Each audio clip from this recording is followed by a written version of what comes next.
눈 밑에 주머니처럼 불룩하게 지방이 나오게 되면 이 눈밑이 그늘지면서 어둡게 보이기도 하고 칙칙하고 피곤한 인상을 줍니다. 눈 밑을 다시 이제 환하게 바꿔줄 수 있는 여러 방법 중에 눈밑 지방 재배치 수술을 고민하시는 분들이 많이 있습니다.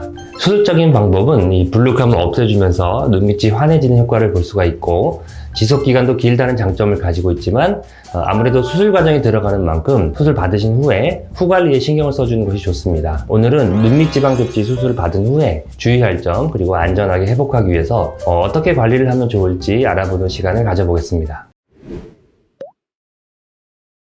눈밑 지방 재배치 수술은 수술적인 방법이지만 실밥을 뽑아야 하는 과정이 없고 절개 흉터도 보이지 않기 때문에 수술 받으신 후에 휴식 기간을 이제 길게 잡지 않고 빠르게 일상으로 복귀가 가능한 편입니다.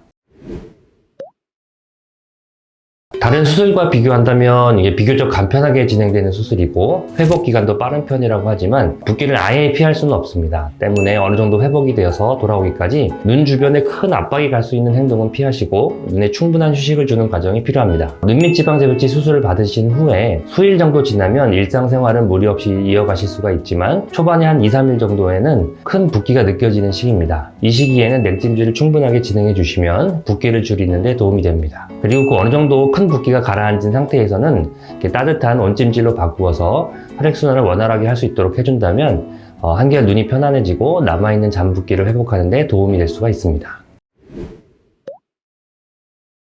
수술 받는 분에 따라서 조금씩 차이가 날 수는 있지만 눈에 띄는 큰 붓기는 보통 한 1-2주 정도 지나면 빠지는 모습을 보입니다. 그 후에는 이제 개인의 살성이나 컨디션, 수술의 강도 등에 따라서 달라지기 때문에 잠붓기까지 완전하게 빠지려면 이제 좀 더 오랜 시간이 걸린다고 생각을 해주는 것이 좋겠습니다. 또한 눈 밑에 압력이 올라가는 행동은 가능한 피하시는 것이 회복에 도움이 됩니다. 따라서 수술 후 한 달 정도는 격한 운동이나 무거운 물건을 드는 것은 피하는 것이 좋습니다. 또 고개를 숙이거나 엎드리는 자세, 그 외에 얼굴이 압박이 강하게 가해지는 행동은 주의하셨으면 좋겠습니다.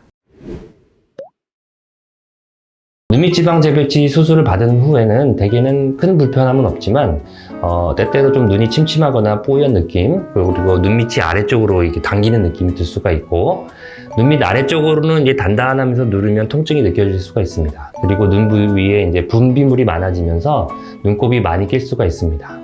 이때 손으로 무리하게 문지르는 행동은 회복하는 데 좋지 않기 때문에 눈이 불편하시다면 인공 눈물을 좀 사용해 주시고 눈곱을 정리하실 때는 면봉으로 조심스럽게 제거하는 것이 좋겠습니다. 눈곱은 눈 안쪽 결막 절개 부위가 아물면서 저절로 줄어들게 되고 보통 한 2-3주 정도 지나면서 눈곱을 포함한 다른 불편한 증상들이 많이 완화가 됩니다.